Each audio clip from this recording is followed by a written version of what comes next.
Gérard Mestralet, vous êtes un grand patron, vous dirigez GDF Suez.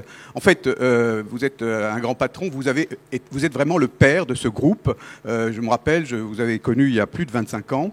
Vous rentriez dans une petite maison qui s'appelait Suez, qui était une espèce de holding, vous ne savez pas ce que c'était. Aujourd'hui, vous êtes à la tête d'un des leaders mondiaux de l'énergie. Vous êtes un des leaders mondiaux en électricité, sur le gaz, sur les services aux collectivités, sur un grand nombre d'activités. Vous êtes un groupe mondial. On a évoqué la fusion entre GDF et Suez récente, mais vous avez eu d'autres fusions, notamment avec un groupe britannique il y a quelque temps qui vous a donné une dimension encore plus mondiale. Vous avez des responsabilités dans de nombreux domaines, en particulier internationaux. Vous conseillez plusieurs grandes municipalités en Chine et à Hong Kong. Vous êtes également engagé socialement dans un certain nombre de clubs ou d'activités, puisque vous êtes le président de Paris Europlace, qui défend la place de Paris, la place financière de Paris, mais vous êtes également le président de la FAS, qui est une fondation pour la lutte contre l'exclusion. Alors voilà, vous avez donc beaucoup de casquettes, et c'est un plaisir de pouvoir vous interroger. La question finalement qui se pose, c'est face à cette économie positive dont Jacques Attali a présenté un peu la philosophie, et dont on vient de voir à travers différents exposés ce que ça pourrait être, est-ce que vous pensez qu'une grande entreprise privée, capitaliste, cotée, comme GDF Suez, peut avoir un apport positif à l'économie? Les grandes entreprises ont une assez mauvaise image.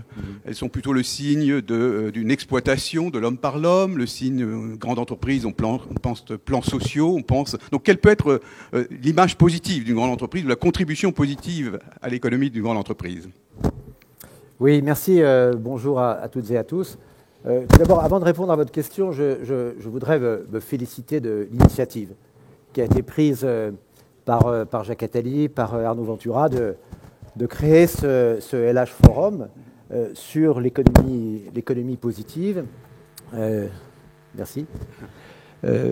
Et également les féliciter d'avoir choisi Le Havre, c'est-à-dire un territoire particulièrement dynamique, particulièrement axé sur la dynamique économique et sociale. La ville, le département, la région.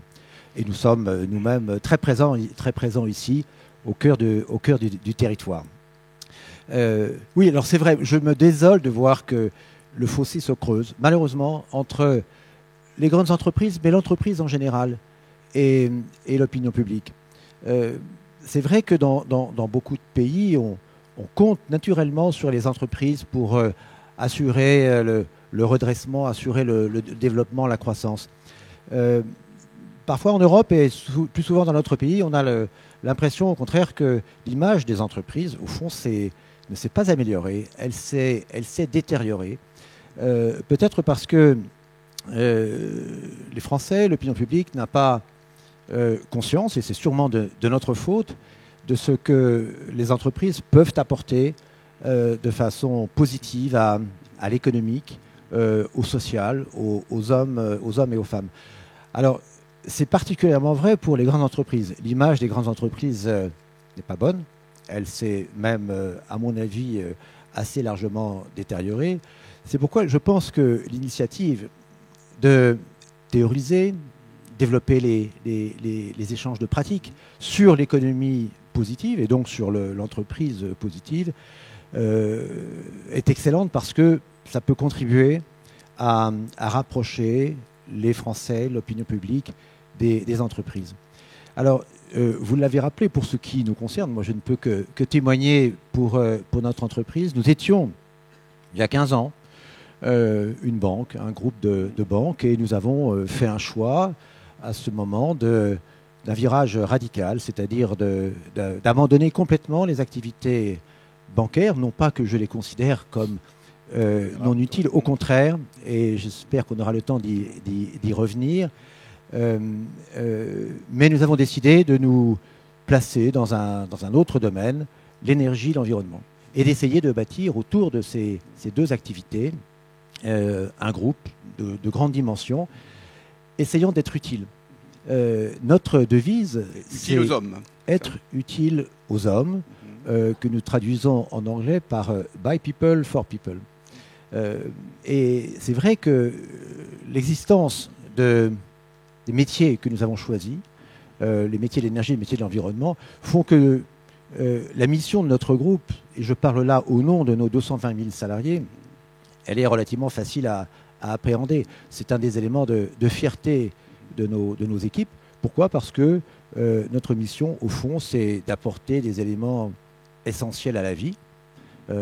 L'eau, la protection de l'environnement, la lumière, la chaleur, le mouvement.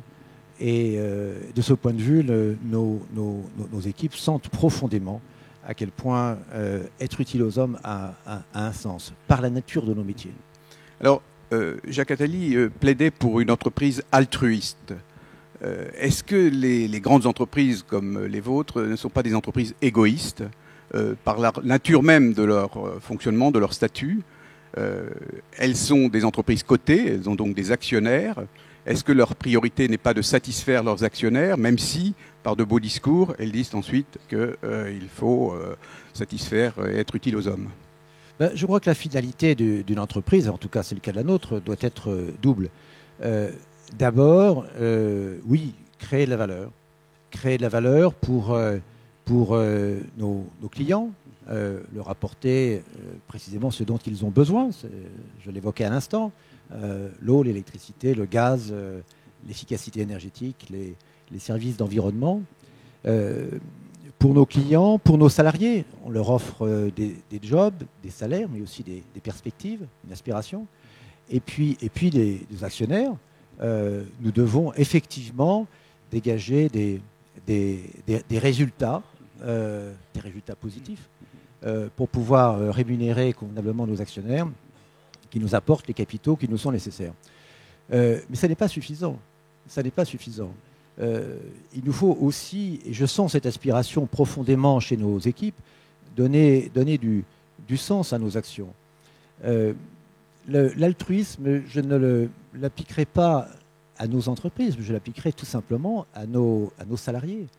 Le regard que portent nos salariés sur leur entreprise, sur notre entreprise, est fondamentalement en fonction de l'utilité que nous apportons.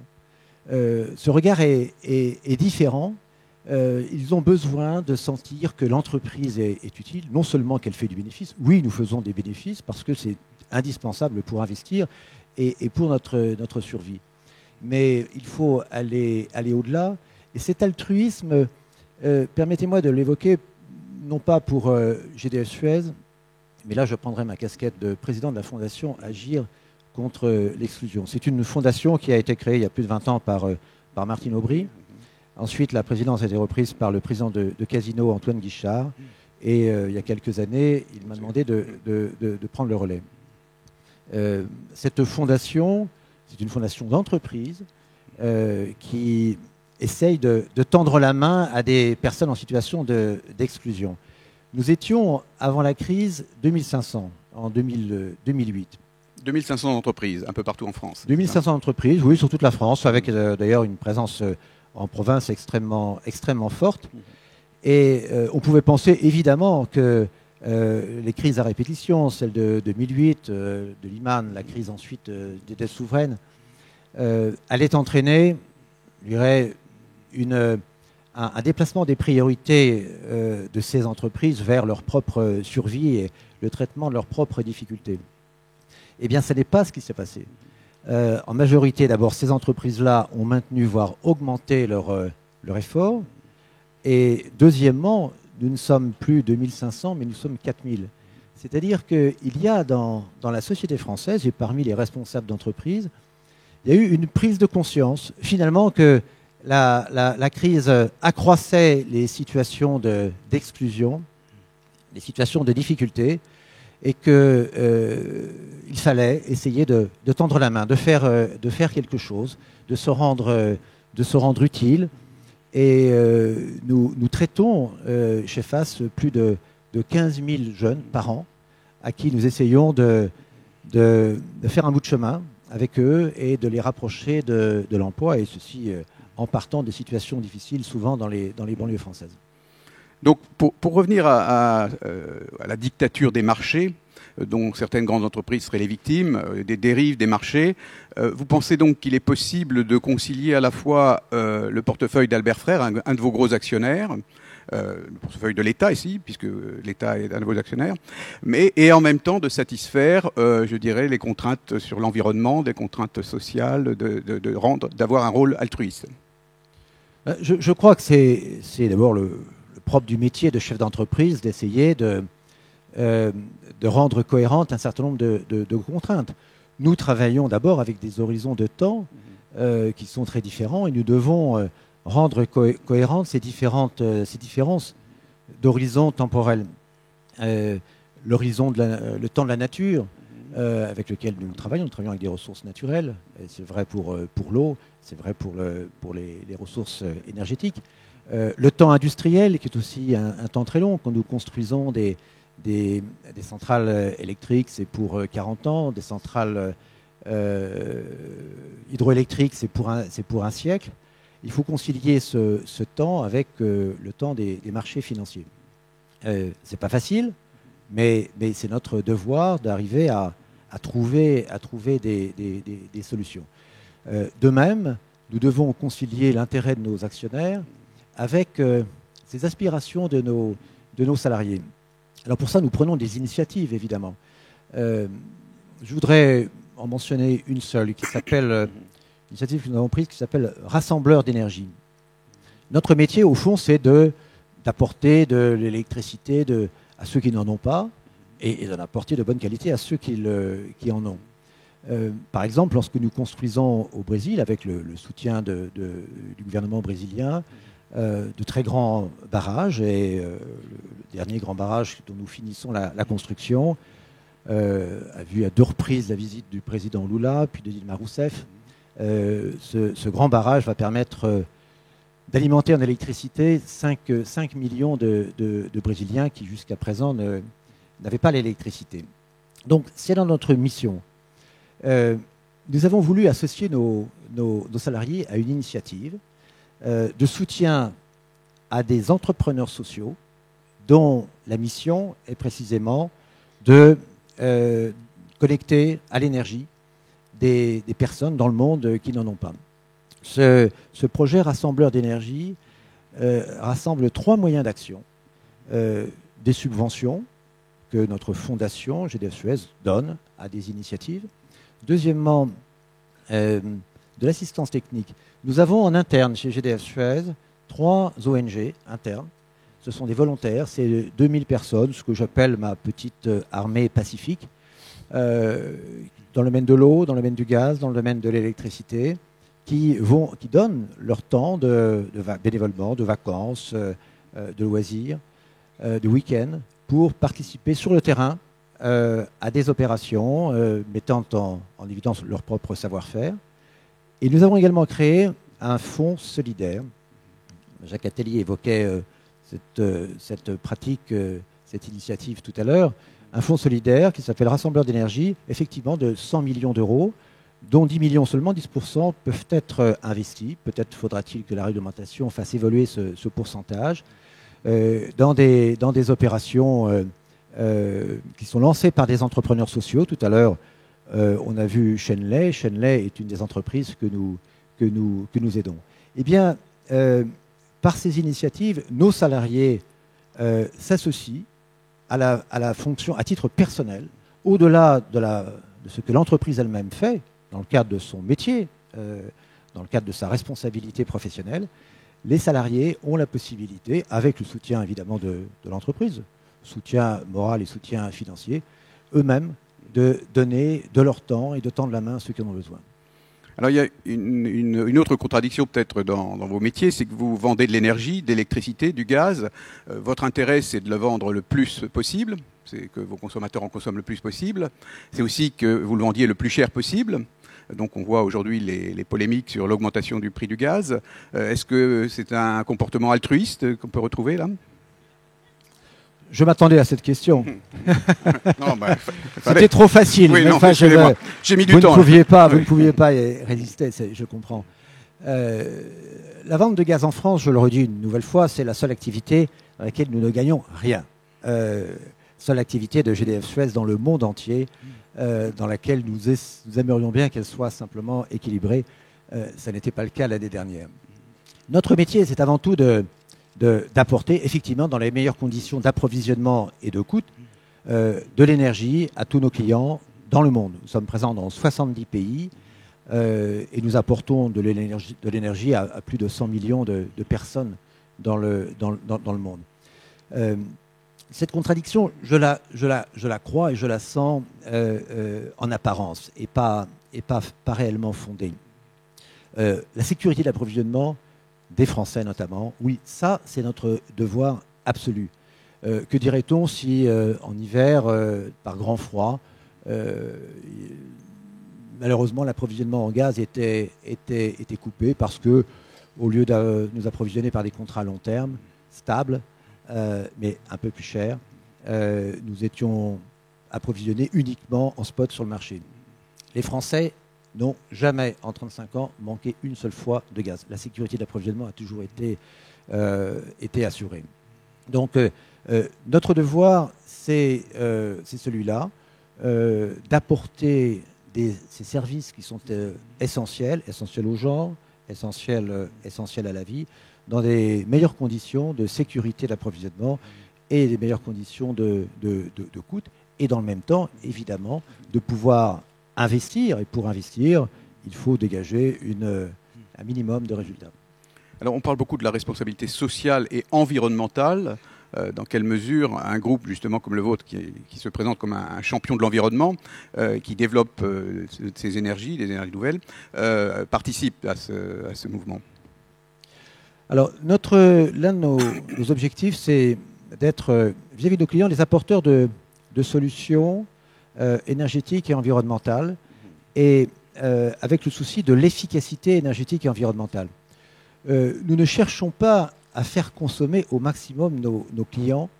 Nous avons même créé de toutes pièces, et parmi les énergéticiens mondiaux, nous sommes le seul à avoir créé une branche complète d'activité qui aujourd'hui regroupe 80 000 personnes, totalement dédiées à l'efficacité énergétique. C'est-à-dire que d'un côté, nous avons une branche d'activité qui vendent des commodités, mètres cubes de gaz et du kilowattheure électrique.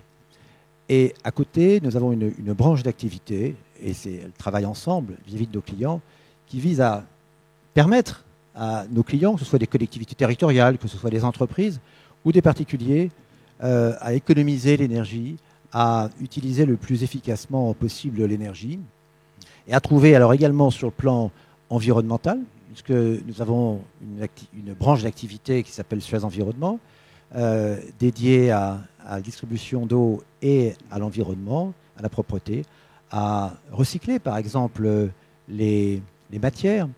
Le monde a vécu, et le Club de Rome avait alerté le monde entier sur les risques que l'on courait à consommer de façon excessive les ressources naturelles. Depuis lors, d'immenses progrès ont été faits.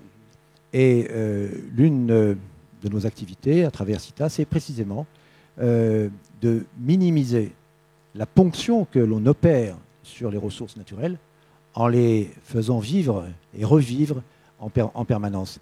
Une remarque, si vous me permettez, nous l'évoquions tout à l'heure avec Jacques Attali. L'économie positive en matière environnementale devrait viser non seulement à réduire les effets négatifs que l'activité humaine a sur le monde.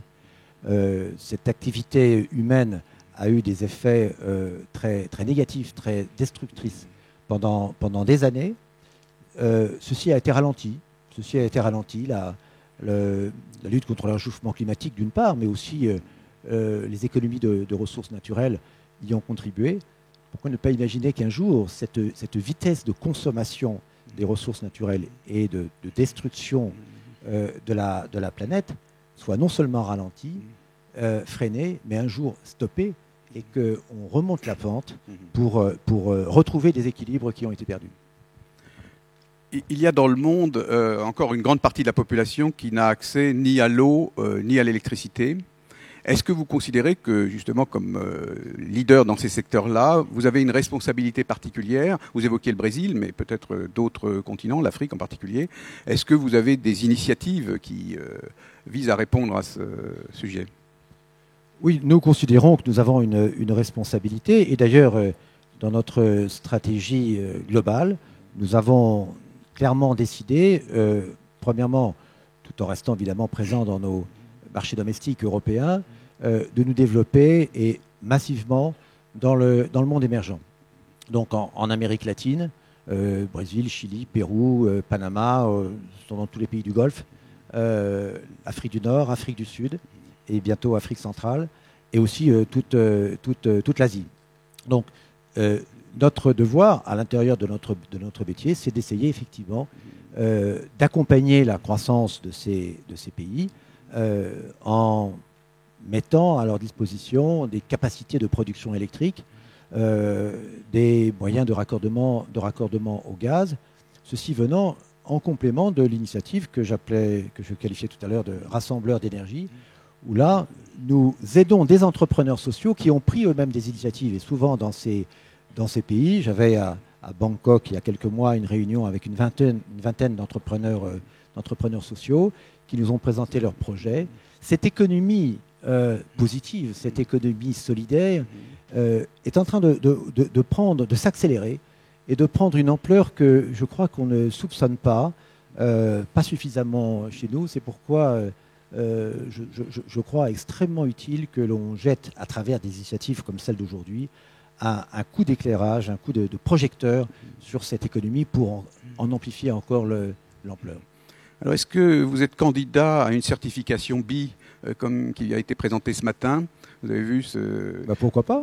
Oui, et qu'est-ce qui, dans votre dossier, légitimerait ce... Je n'ai pas encore constitué mon dossier, mais j'ai beaucoup d'éléments, je crois. Enfin, nous avons quelques éléments à faire valoir, et en particulier tout ce que font, encore une fois, nos salariés. L'entreprise, ce n'est pas un être abstrait, c'est ce que font l'ensemble des membres de la communauté humaine qui la constitue. Alors, Jacques Attali évoquait le risque ou les tentations d'une récupération un peu de tout cela par les entreprises. Et on a eu le sentiment que sur le thème du développement durable, sur le thème de la responsabilité sociale de l'entreprise, il y a une espèce de vague. Finalement, toutes les entreprises font du développement durable et sont formidables. Est-ce qu'il n'y a pas un peu un risque de récupération? C'est pas un peu aussi du marketing parfois? Oui, sûrement. Néanmoins, commençons peut-être par se réjouir que toutes les entreprises essayent de se mettre dans le mouvement, dans le moule. Alors, évidemment, certaines le font bien, d'autres le font moins bien. Certaines utilisent probablement la responsabilité sociale, environnementale, le développement durable comme un prétexte. Mais je crois qu'il faut plutôt y voir fondamentalement, même si ces exemples peuvent exister, il faut quand même y voir désormais une preuve que ces concepts ont pris leur place dans notre société, sont devenus absolument incontournables. Alors bien sûr, je crois que c'est vrai pour le développement durable, c'est vrai pour la responsabilité environnementale et sociale, c'est vrai pour l'économie positive. Il faut pouvoir mesurer, il faut avoir des critères, il faut avoir des paramètres. Ce n'est pas très facile. Ces paramètres devraient pouvoir être quantifiés le plus souvent possible. Ils le sont par exemple dans la finance socialement responsable. Donc dans la responsabilité environnementale. D'ailleurs, les entreprises sont tenues de publier des rapports. Oui. Donc ces rapports sont effectivement le compte-rendu fait par chaque entreprise à leur partie prenante de ce qu'est leur action en matière environnementale et en matière sociale. Vous évoquez à l'instant une finance socialement responsable. Vous pensez que ça peut exister? Alors, oui, la réponse est oui. La finance a été à l'origine, les excès de la finance ont été à l'origine de la crise, de la première crise en particulier, celle de 2008-2009, avec la faillite de Lehman. Et pour nous, Paris Europlace, la place de Paris, c'est évidemment un grand sujet de préoccupation. La finance a mauvaise presse aujourd'hui, et peut-être est-ce aussi pour cela que je dirais, les banquiers, les assureurs de la place de Paris ont choisi pour les représenter un industriel, votre serviteur, parce qu'il est peut-être plus légitime de la part d'une entreprise industrielle d'expliquer en quoi la finance est utile. Je crois qu'opposer la finance et l'économie réelle, la finance et l'industrie est complètement artificiel. Nous autres, entreprises industrielles, nous avons évidemment besoin de la finance. Mais les particuliers ont besoin de finances et de crédit, les collectivités territoriales aussi. Donc je crois que la finance a besoin de se remettre en question. Ça, c'est clair. L'ensemble de la régulation de la finance aujourd'hui va dans ce sens.